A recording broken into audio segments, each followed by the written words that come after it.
Olá, eu sou o Paulo. Encontramos em Castelo Mendo, junto à porta principal da última cintura de muralhas. E convido-vos a entrar e conhecer esta aldeia histórica.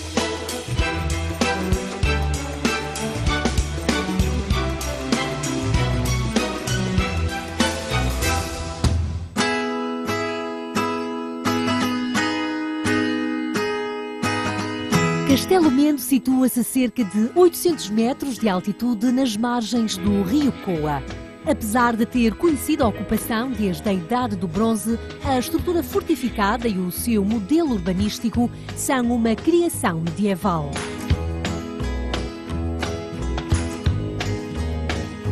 Uma estrutura concebida para enfrentar as necessidades impostas pela Reconquista cristã nos séculos XII e XIII. Período em que Dom Sancho II mandou edificar o castelo, definindo como um ponto estratégico em termos económicos e militares. O seu projeto de fixação populacional ganhou forma com a nomeação de Menedos Menendi como alcaide-mor de Castelo Mendo.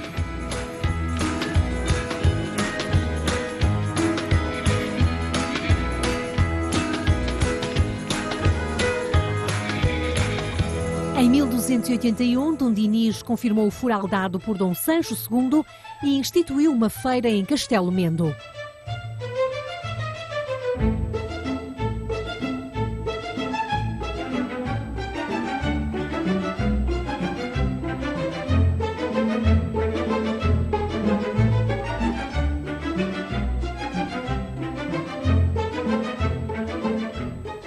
A partir desta altura, o desenvolvimento urbano de Castelo Mendo dividiu-se em dois núcleos distintos. O Burgo Novo, delineado pelas muralhas dionysinas, e o Burgo Velho, de onde se destaca ainda hoje a igreja de Santa Maria do Castelo.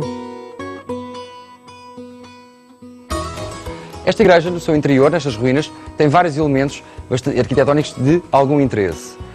Nomeadamente, aqui do lado direito, encontramos uma capela cujo teto, tipicamente manuelino, um teto de mudéjar, que é do século XVI, não tipicamente manuelino, mas do século XVI, em que mantém hoje a sua traça. E segundo alguns relatos da população que conheceu esta igreja, que todo o teto desta igreja era mudéjar, a arte mudéjar do século XVI.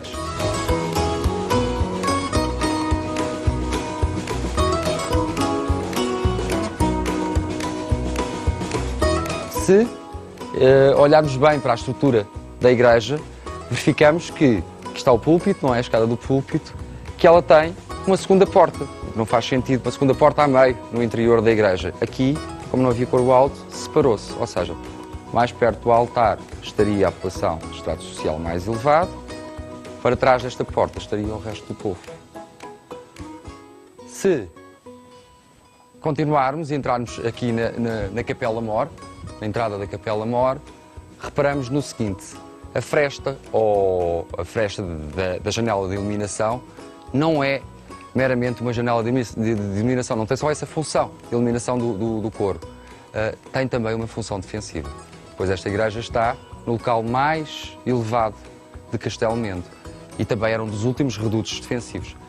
Interessante também é verificar que há outro elemento arquitetónico aqui interessante, que é a sacristia, que é um acrescente posterior, é de traça filipina.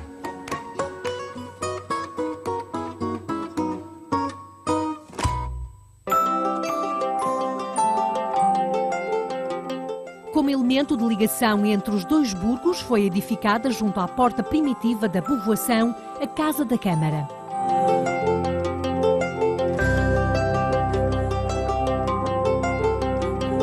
Esta é a Casa da Câmara, Tribunal e Cadeia de Castelo Mendo, símbolo do poder municipal, que é extinto em Castelo Mendo em 1855 pelas reformas liberais. Neste edifício funciona no presente o Museu do Tempo e dos Sentidos, com peças doadas pela população local. A zona baixa de Castelo Mendo foi-se desenvolvendo em torno das suas duas igrejas, fundadas já no século XIV, com o intuito de consolidar o traçado urbano a partir desta época.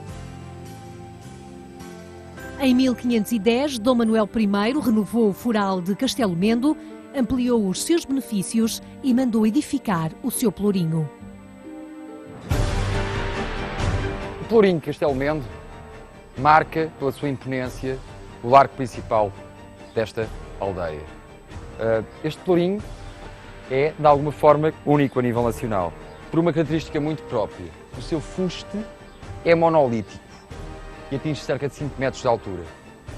É um pelourinho manuelino, de gaiola, e a gaiola representa o quê? Representa exatamente o que na Idade Média era a gaiola que se suspendia com os presos dentro, nos pelourinhos, quando da aplicação da justiça. No pelourinho aplicavam-se todo o tipo de penas, menos a capital. A pena capital era sempre aplicada fora de muralhas, no Monte da Forca. No conjunto habitacional de Castelo Mendo destacam-se alguns edifícios, na sua maioria datados do século XVI e representativos de diferentes estilos da arquitetura civil portuguesa. Aqui no adro da Igreja de São Vicente encontramos alguns dos elementos mais importantes da arquitetura civil de Castelo Mendo. Esta casa, com as suas janelas de arco conopial e as suas portas, mais uma vez, porta estreita, porta larga, de influência judaica. Aqui está a cruz que o prova, o cruciforme de que um judeu habitou esta casa. Do lado direito, os mesmos elementos conopiais manuelinos das casas quinhentistas, os biselados das portas. E mais abaixo, uma casa de influência filipina, ou seja, o abaulado das suas janelas e suas portas. É no reinado de Filipe IV da era filipina que foi fundado um condado em Castelo Mendo, que com a restauração da independência foi extinto, e já no século XVII este sistema defensivo medieval perde definitivamente a sua eficácia militar, um período em que surgiram as fortificações modernas. E assim se apagaram os dias gloriosos de Castelo Mendo. Hoje a aldeia vive orgulhosa da sua história, que nem o tempo conseguiu apagar.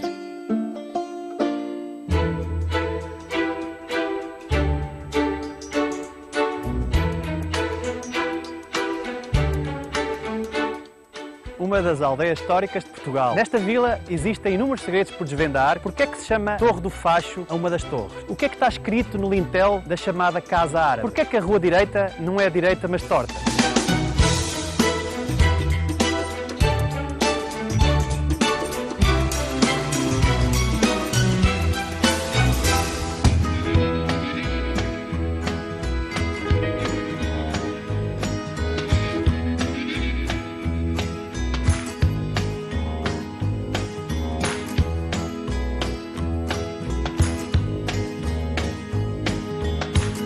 Sortelha é uma das mais belas e antigas vilas de Portugal, cujo traçado pouco se alterou até aos nossos dias, sendo considerada unanimemente como uma das povoações históricas mais bem conservadas no país. A visita ao aglomerado possibilita a qualquer forasteiro recuar aos séculos passados e parar no tempo.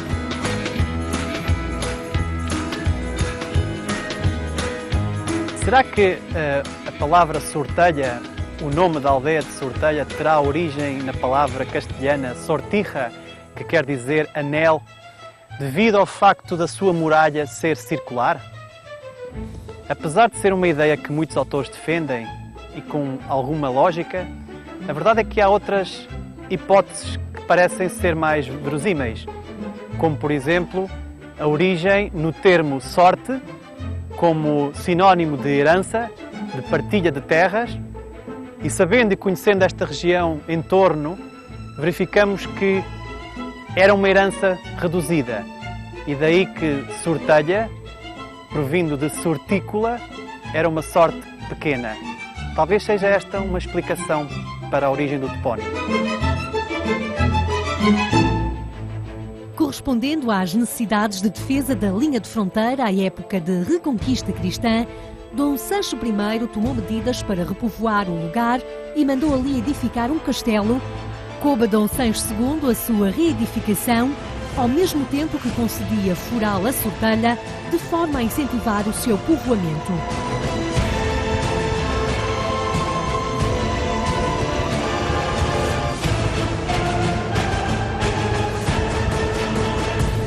Castelo de Sortelha é, sem dúvida, um dos monumentos principais a visitar nesta aldeia histórica. O Castelo de Sortelha é o típico castelo roqueiro, porque está assente sobre a rocha, na própria rocha. O Castelo de Sortelha foi implantado no topo deste relevo elevado, principalmente por motivos de controlo territorial. Do cimo deste penhasco obtinha-se a visão de todo este território por onde passavam as principais vias, por onde cruzavam o inimigo, na altura, evidentemente, vindo do Oriente, no caso, os leoneses.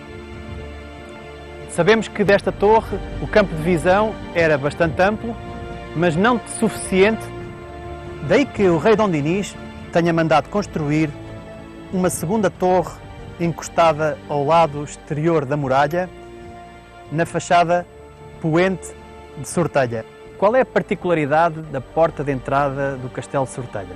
É o facto da própria porta de entrada no castelo ter sido parcialmente esculpida na própria rocha.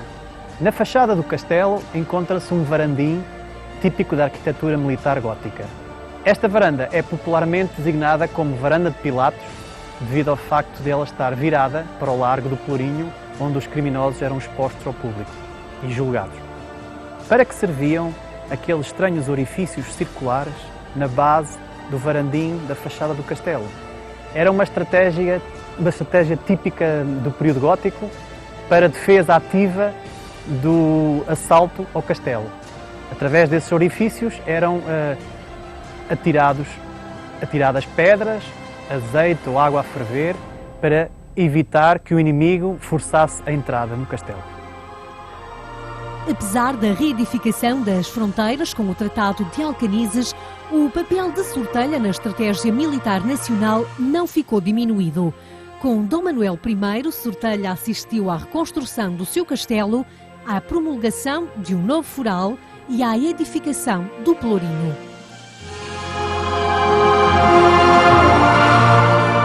Estamos no centro da aldeia de Sortelha. Aqui estão representados os símbolos do poder municipal: o Pelourinho e a Casa da Câmara. Os símbolos régios, pessoais, do rei Dom Manuel I. Na fachada do castelo, no topo do capitel do Pelourinho e na fachada da Casa da Câmara. São eles o escudo nacional, com 5 quinas, e as esferas armilares, símbolos nitidamente conotados com as descobertas. A serpentear o Cabeço Rochoso ergue-se a muralha de Sortelha, no interior da qual se fixou a população da antiga vila.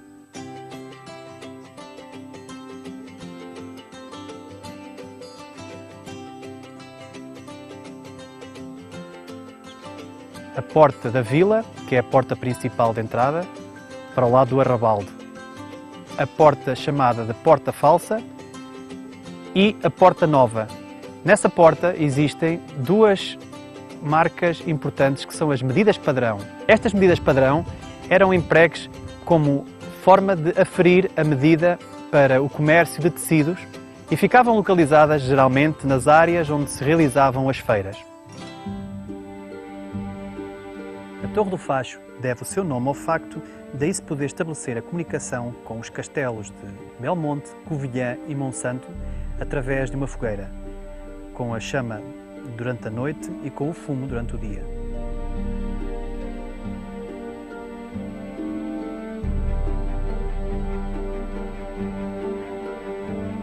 A disposição da aldeia em anfiteatro revela a adaptação dos seus habitantes à sua irregularidade topográfica. Sortelha estruturou-se assim a partir de um eixo principal entre a Rua da Fonte e a Rua Direita. Esta é a Rua Direita de Sortelha, embora seja torta. O seu nome não tem tanto a ver com o facto de ser reta, mas com o facto de ser a rua mais direta entre uma porta da muralha e a outra porta da muralha.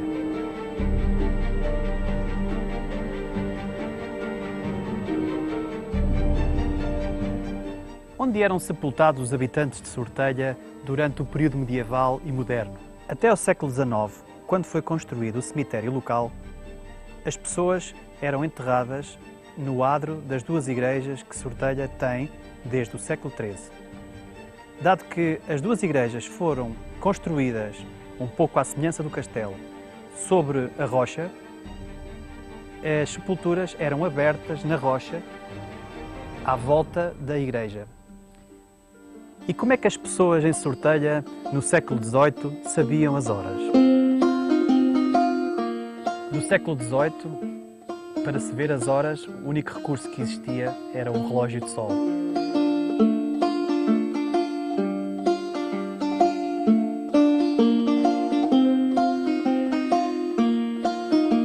Hoje o tempo por cá tem uma outra dimensão, mas Sortelha continua a repousar sob a proteção do seu castelo e da sua história.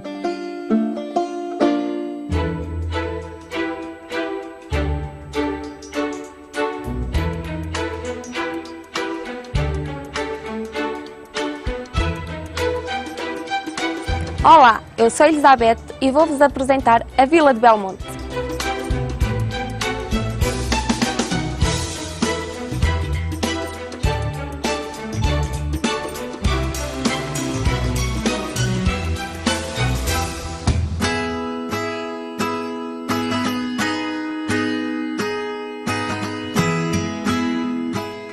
Belmonte situa-se no distrito de Castelo Branco, em Plona Cova da Beira. Foram identificados vestígios de diferentes épocas: Neolítico, Idade do Ferro, Romano, mas foi durante a Idade Média que Belmonte assumiu a sua importância. Belmonte transformou-se num domínio senhorial eclesiástico por decisão de Dom Sancho I. Em pleno período da Reconquista Cristã, vê sua importância reforçada com a concessão de foral em 1199. Já em pleno século XIII, coube Dom Afonso III a autorizar a construção de uma torre no Castelo de Belmonte. Estamos no Castelo de Belmonte, um dos monumentos mais emblemáticos da vila. A sua construção deve-se a Dom Egas Fafo, bispo de Coimbra, que construiu o recinto defensivo e a torre de homenagem. Onde se eleva ao castelo haveria já um sistema defensivo cuja construção está associada às necessidades de repovoamento e à afirmação do poder real de Dom Sancho I nesta região. Com a consolidação das fronteiras, a posição estratégica do Castelo de Belmonte perdeu importância. Assim, este ponto passou de castelo, de fortaleza, para a residência da família Cabral.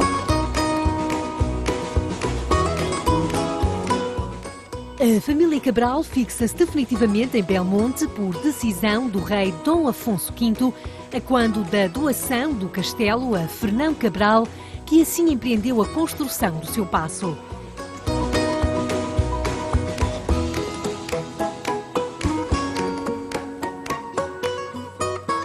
Desse período data a janela de estilo manuelino, que é uma das imagens de marca de Belmonte. Os Cabrais eram uma família bastante importante aqui da vila. A figura que mais se destaca e talvez a mais conhecida foi Pedro Alves Cabral, que em 1500 descobriu o Brasil. Pensa-se que Pedro Alves Cabral terá mesmo nascido e vivido aqui no Castelo de Belmonte, que era a residência da família, até cerca dos 14 anos de idade, a altura em que foi para Lisboa fazer parte da corte do rei.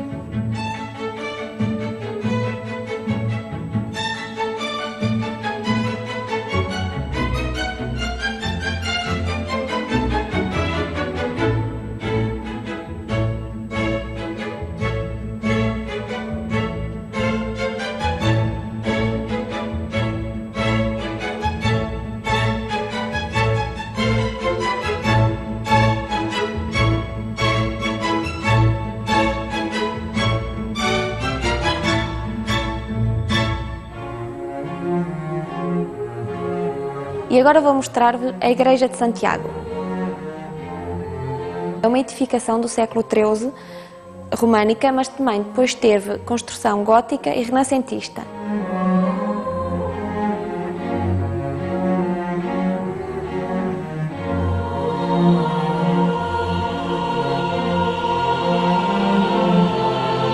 A Igreja de Santiago tem em anexo o panteão da família Cabral e nela estão depositados os restos mortais da família Cabral, inclusive de Pedro Alves Cabral. Esta igreja tem uma simbologia muito importante para a população de Belmonte e também para o peregrino de Santiago, já que aqui, provavelmente encontrou um local de reconforto e de paragem na sua peregrinação. Aqui, atualmente, o peregrino pode carimbar o seu passaporte.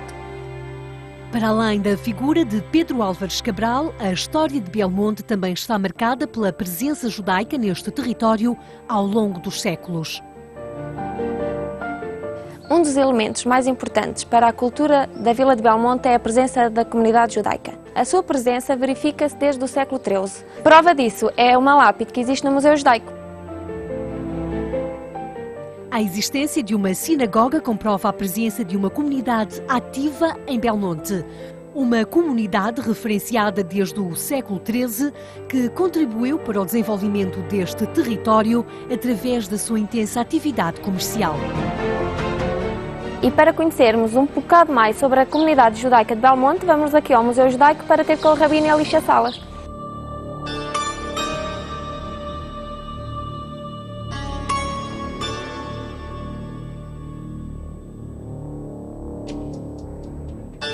Ellos se fixaron en esta zona porque era una zona que reunía condiciones que convenían al gobierno de ese entonces de poblar este espacio. Los judeos, como no tenían lugar donde morar, se les concedió estas tierras.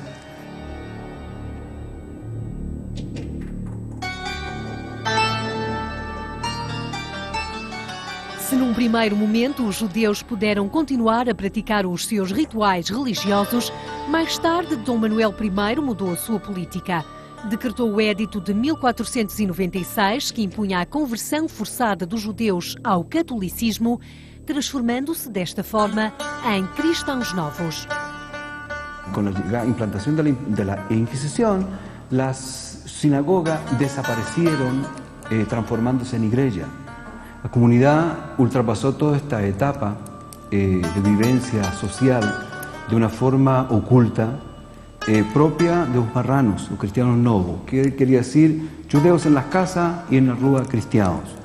Ellos vivieron muchas épocas de su vida como cristianos, cumpliendo con las obligaciones cristianas como casarse y que son civiles. Y en la casa mantuvieron hábitos y costumbres judaicas. La continuidad judaica continuó en Belmonte, mas no públicamente como judeos, dadas las circunstancias de la época. Y por ese motivo se mantiene la familia a través de muchos siglos, como familia, no como comunidad judaica, se mantienen en Belmonte y logran ultrapasar todos sus años, periodos difíciles para los judeos en Portugal, y llegamos hasta estos días con una comunidad judaica en Belmonte.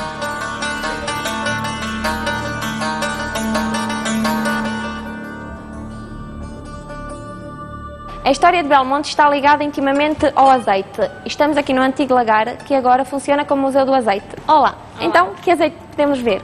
Nós temos aqui 6 azeites, todos eles extra virgem, com graus de acidez diferente, até 0,8. Destacamos o azeite de Belmonte, produzido aqui no Parque Industrial, e temos também o azeite kosher. Kosher significa puro, sagrado, e os judeus normalmente têm só uma alimentação kosher.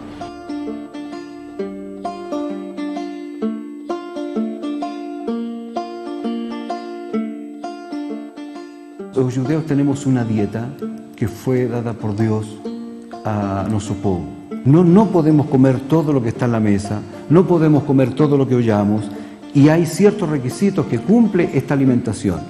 Ese control y esa supervisión y esa definición de lo que es permitido por Dios para comer y no permitido para comer tiene un nombre de kashrut, kasher. Comer kasher significa comer de acuerdo a las leyes que Dios nos dio. E assim se vai escrevendo, dia após dia, a história de Belmonte. A terra que será sempre dos Cabrais e dos judeus.